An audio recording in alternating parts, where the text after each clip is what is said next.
Welcome to the Business SOS podcast. This is Rich Sierra with the Florida Small Business Legal Center.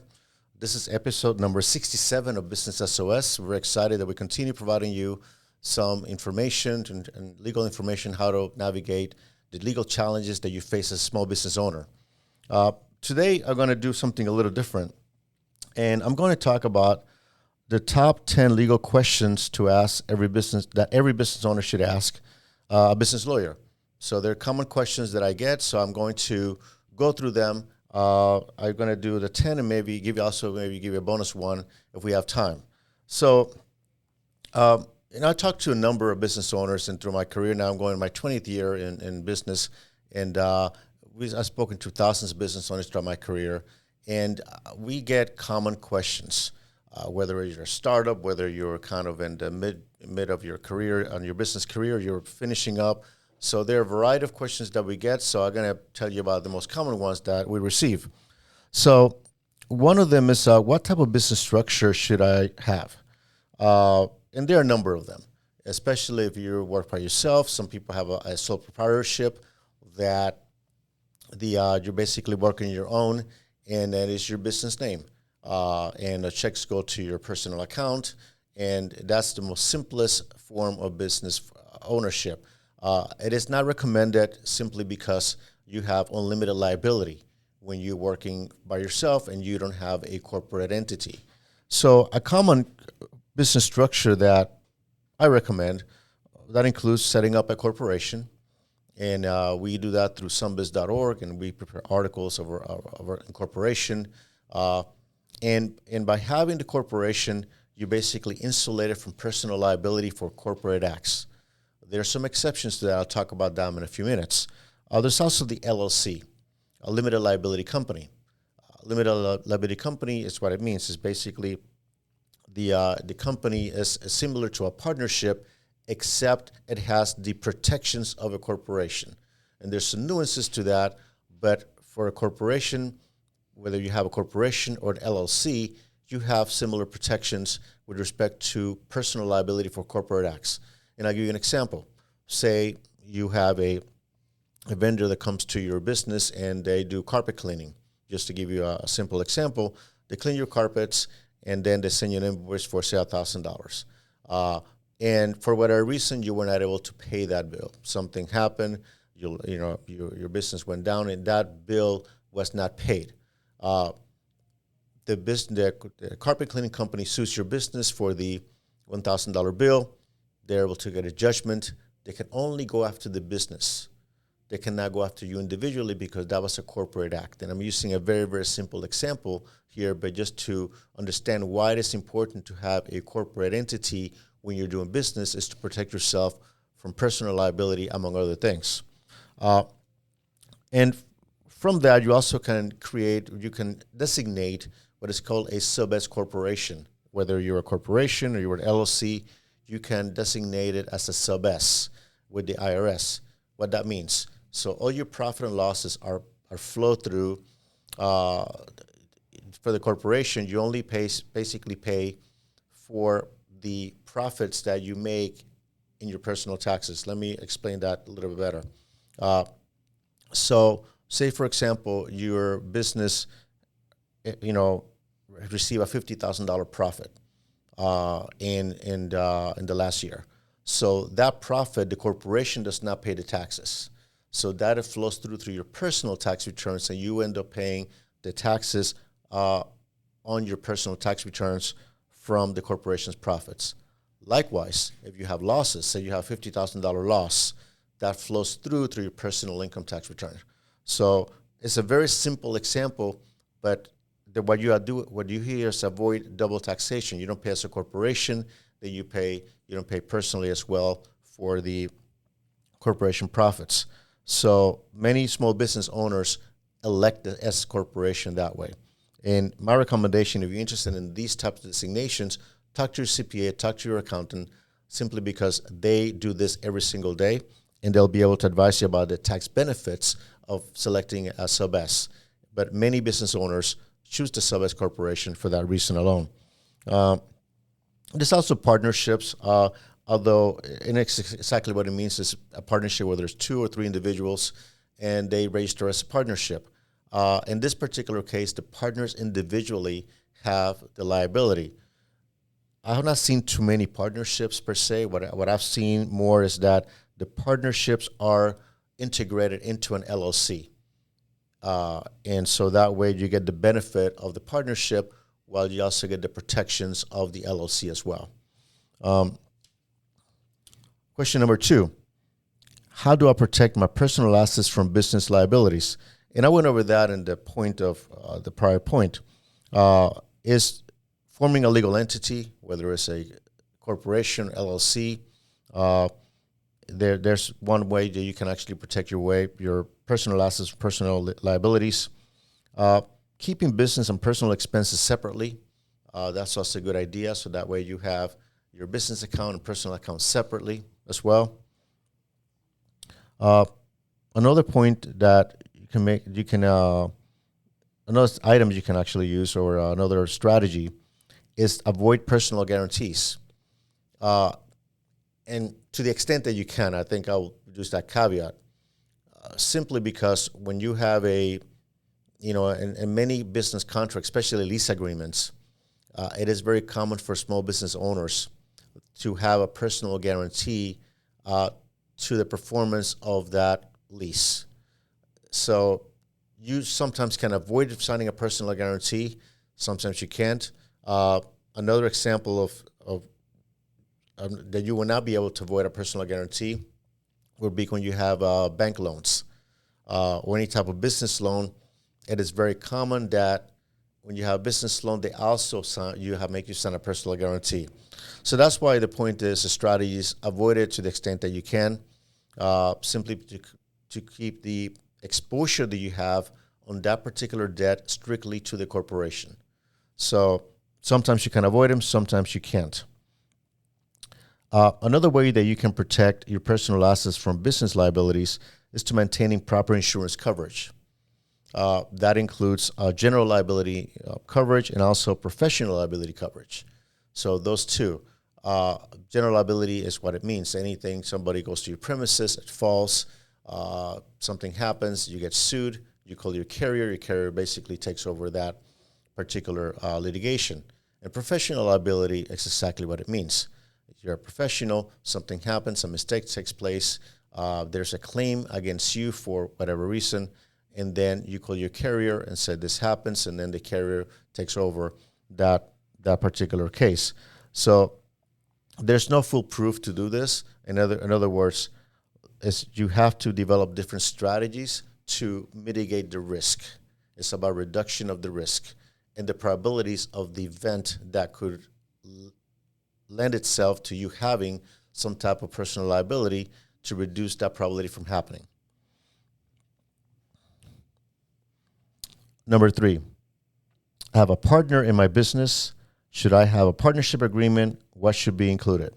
And I have had a couple of episodes talking about partnership agreements and shareholder agreements.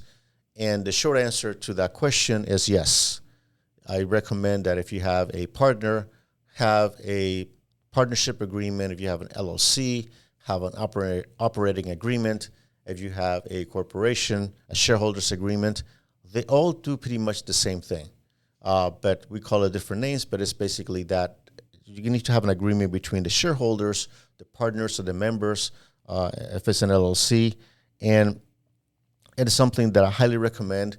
And it surprised me how many businesses, how many LLCs, as I talked to, do not have that. They do not have a partnership agreement. And they call me and they say, hey,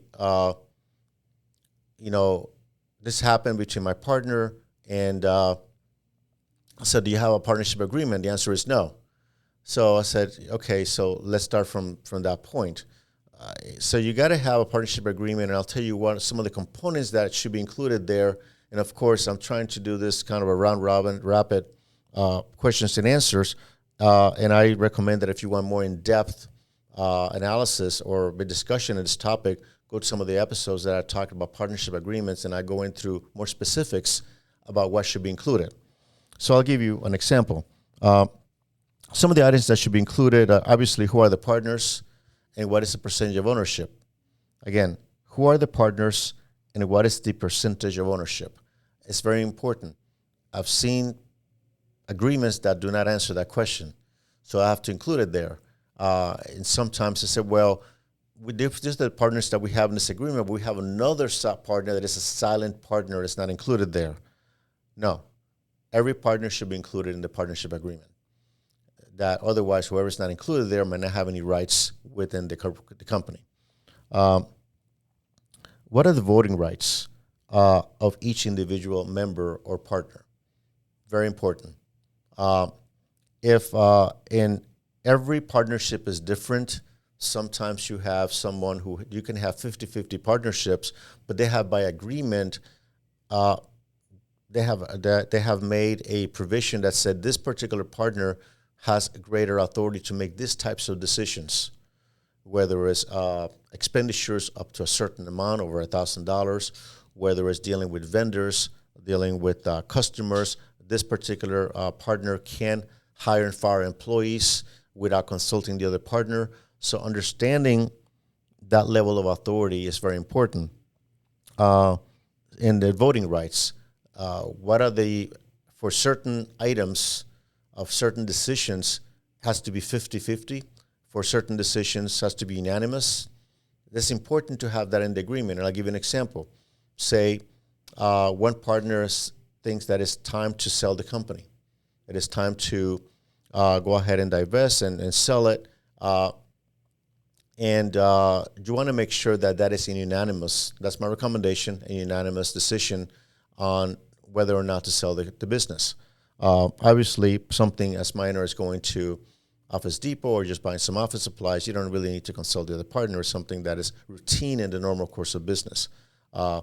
Getting into a very expensive lease, changing locations, something that affects the business structure itself, that's something that has to be discussed about who has the authority and what, to make that decision on how many votes or who out of the partners you need, how many partners you need to really go forward with that decision.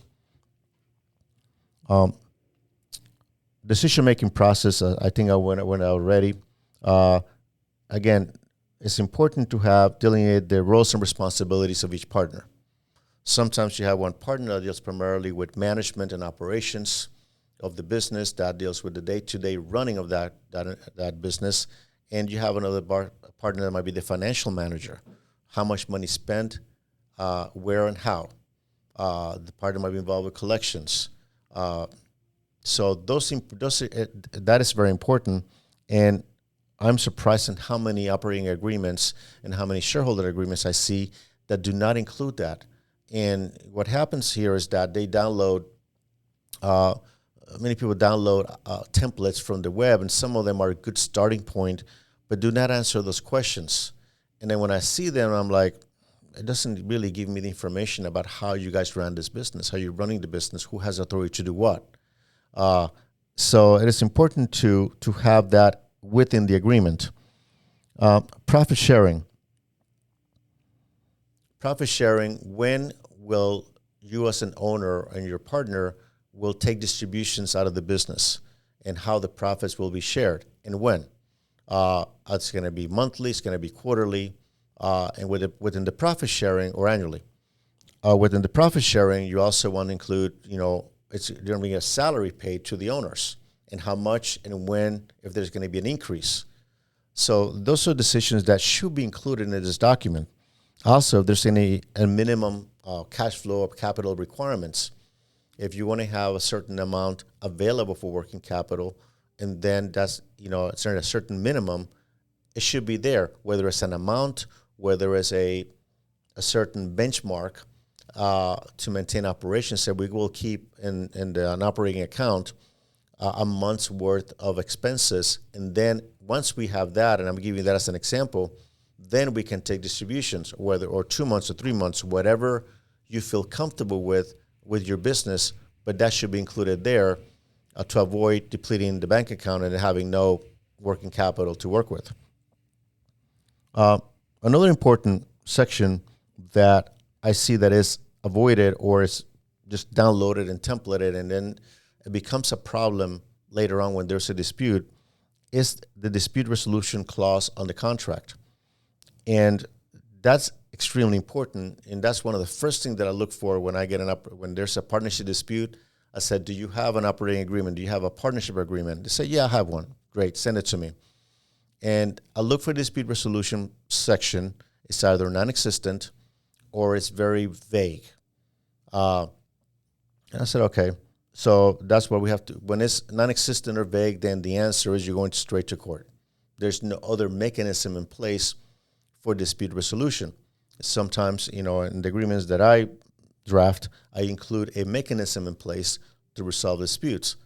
An example could be something like, before we actually file something in court, we go to mediation first. We'll send a notice of mediation to see if we can get it resolved before we actually go into court.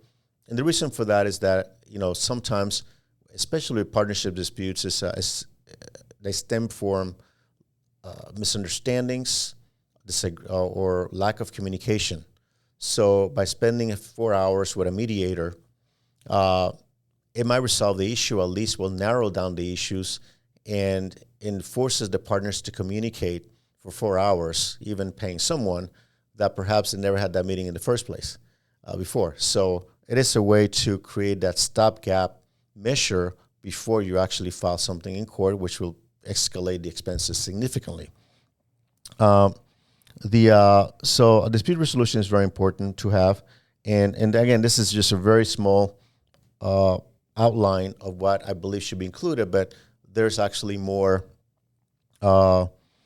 there's more details to be included here as well. And I believe I talked about my operating agreement questionnaire that I send out, that I use as part of my drafting process. And I think I already discussed why it is important to have one. It's better to have one. It keeps things clear. And if you're developing a draft of an operating agreement or a partnership agreement, and you do not agree what should be included there, you got to question whether this partnership is going to work. You will have disagreements along the way with your partner. It's human nature. The question is whether disagreements can be resolved through conversations, or it's going to escalate to a point that it may end up having a third party come in and intervene and assist you resolving that matter. Number 4, what should I include in client's contract? Many of my clients, some of them have contracts, some of them don't. For clients, my recommendation, to the extent that you can, unless it's something you're selling retail or a restaurant or something you're providing services, let me rephrase.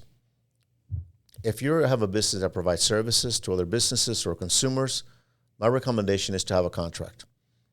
If you're a business that is a retail business, that people come in and just small transactions, or say, for example, a restaurant, you don't need a contract for consumers. It's just not practical to do that, and it's not the standard practice.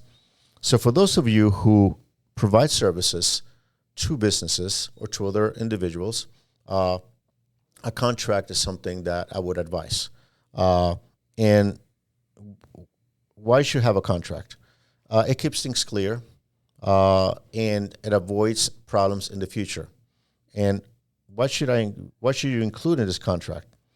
Obviously, the parties to the contract. It's very important. You need to know who you're contracting with, and making sure that the person that you're contracting with has the authority to bind this contract, enter into the contract.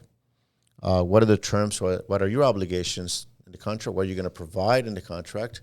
And also, what are the payment obligations? What are the payment terms, and how and when? Deadlines. When is the project going to be completed? And when is expected? And what happens if it's not completed on time? The service you're going to provide.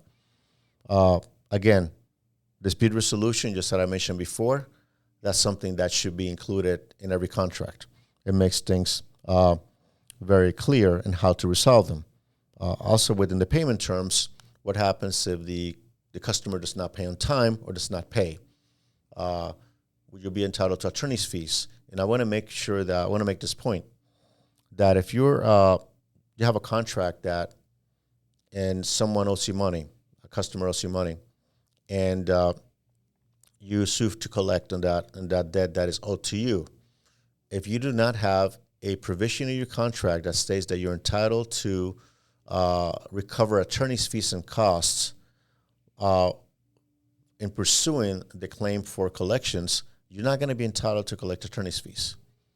In Florida, you can collect attorney's fees in two different methods.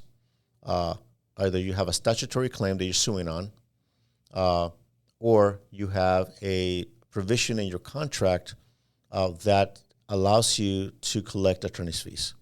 So it's very important to have that, and I see many, contracts coming my way that is not included, and then what happens, you're losing two ways. Not only you're losing the fact that you don't have the money that is owed to you, but then you got to spend money to try to collect in the money that is owed to you. So there's a diminishing return there. So I just want to make you aware of that. Number 5, how do I protect my intellectual property? That's a very broad question, but I want to do some highlights here. And if you recall a few episodes back, I brought L.A. Perkins. She's an intellectual property attorney. And again, it's about like 2 or 3 episodes back. And I had 2 segments with her that we talked about protecting your intellectual property. In fact, she's author of a book, Why Brand Protections Matter, and it's available on Amazon as well. So I thought I'd give L.A. a shout out here today. And so one of the suggestions that I provide, if you have a logo or a brand that you're utilizing for your business, get a registered trademark. When you do that, you have nationwide protection on your trademark. Takes about 10 to 12 months to get the actual registration, and I recommend you use an attorney to do that, simply because it'll help you. It'll do the process more efficiently, and you'll have less mistakes along the way. So somebody who does this every day for a living, a professional like L.A. Perkins, you can will go much smoother than if you do it yourself. Copyrights, if you have any type of intellectual property that can be copywritten, that whether it's a text, whether it's a manual, whether it's any type of presentation, even logos can be copywritten if it's on the design. So register the copyright with the Copyright Office as well. So any type of protection you can have from the federal government, go ahead and use it. And also, to gives me with patents. If you have an invention, you have an idea that you would like to protect, that's part of your intellectual property, then registering that idea or invention with the United States Patent and Trademark Office is something that you will want to consider. And for that, I highly recommend you get the advice of a registered patent attorney as well. And last but not least, you have trade secrets. Trade secrets you do not publish for obvious reasons because you're trade secrets. And I'll give you an example of a trade secret is your customer list, any type of formula, any recipes that you have that you do not want to go on in the public, that is protected. That's something that you created because you generate economic value from that trade secret. One of the most famous trade secrets is the formula for Coca-Cola. It's not published anywhere, and it's in a vault, I believe, in Atlanta, in the Coke Museum. So that's an example of that. But the way also, if somebody needs to have access to that particular intellectual property, the way you can protect that is through non-disclosure agreements. And an attorney can help you draft that. I recommend you do not do that on your own in reference to drafting an NDA, because there are intricacies, there are details that you may not have an attorney will be able to help you with that. And when you look at the value of the trade secret to you and what you're going to generate from that trade secret, it's worth paying an attorney some money to get it done right. It's your investment, it's your protection, so I recommend you do that through an attorney. Question number 6, I've been sued, what should I do? And I've done an episode on this, and I spent quite a bit of time talking about, what happens if you get sued. And I'll just give you some quick tips. The first tip that I give is do not panic. And I understand that being sued it is stressful. somebody's suing you, and 9 out of 10 times they're inflammatory statements that are not true. Okay, and it's very upsetting and very unsettling that you'll have somebody that at some point you had a business relationship with, or somebody that believes that you were negligent or you fault them in some way, filing a lawsuit in state or federal court, which is in the public domain, making allegations against you. So it is very stressful, and you have some stranger coming to your house giving you papers. It's just not fun. So my recommendation first is don't panic, because you have 20 days instead of Florida. If it's state court, if federal court, you have, I believe, 21 days. So you have time to respond, okay? But what you have to do next after that is hire an attorney as soon as possible. Do not wait the 19th day to start calling lawyers. It's basically the next day after you receive that, you get in the phone, you got to prioritize your day to handle that first. Don't put it aside, because every single day on that grace period counts. So the first thing you do is start contacting lawyers, making appointments with attorneys, whether it's phone or person or in Zoom, and begin the process of retaining counsel. That's very important. Another point that I like to make is that do not answer a lawsuit by yourself.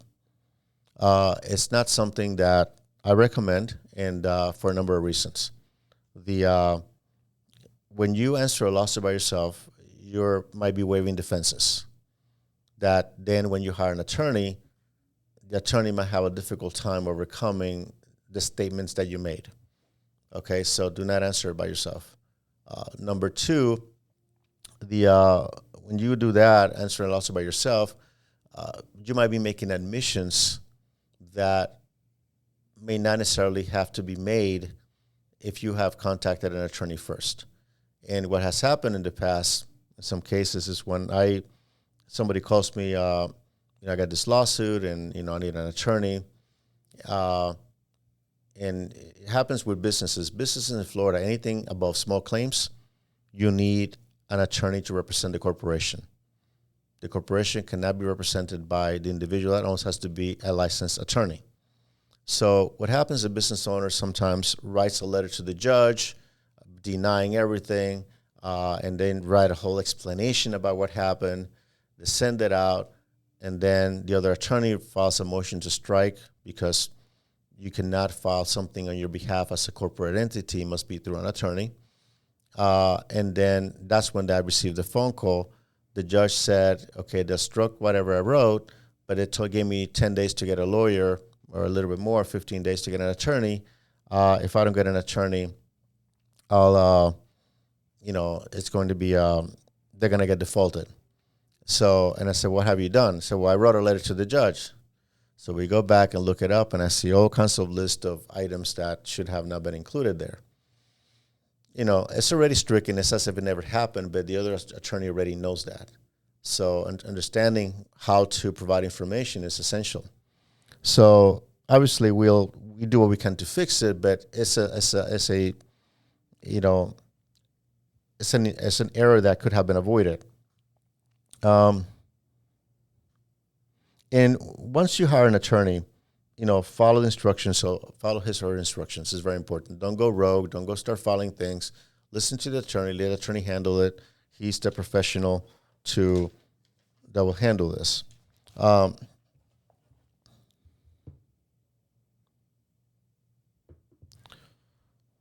think for this episode, what I'm going to do is following, because we have some material, so I'm going to leave the other ones for the next episode. So I will leave you with this one, and then I'm going to go ahead and complete the second ones in the next episode. So for today, we'll leave you with the first 6, and then I'll finish with the 7 to 11. So I have a bonus one for you on next week. So if you have any questions about some of the items that I talked about, and I'll give you a recap of what we discussed today, okay? We talked about business structures today. I talked about how to protect your personal assets from business liabilities. We talked about the importance of having partnerships agreements. We talked about what should you include in client contracts. We talked about how to protect your intellectual property, what to do, and also what to do if you have been sued as well. So for today, we'll leave it at that. I certainly appreciate you listening to me today. If you have any questions about any of the topics that I talked about today, you can send me an email at richsierra.com. If you want to learn more about our legal services, my website is floridasmallbusinesslegalcenter.com. And you want to give me a call, my number is 866-842-5202. Remember that Business SOS, 8 Common Legal Mistakes Business Owners Make and How to Avoid Them, is available on Amazon, Barnes & Noble. You can ask for your local bookstores. If you like the podcast, please give us a review, share it with your friends. We're available on Apple Podcasts, Spotify, wherever you enjoy your podcast, your shows. Until next week, this is Rich Sierra. Remember that my goal is to help you succeed.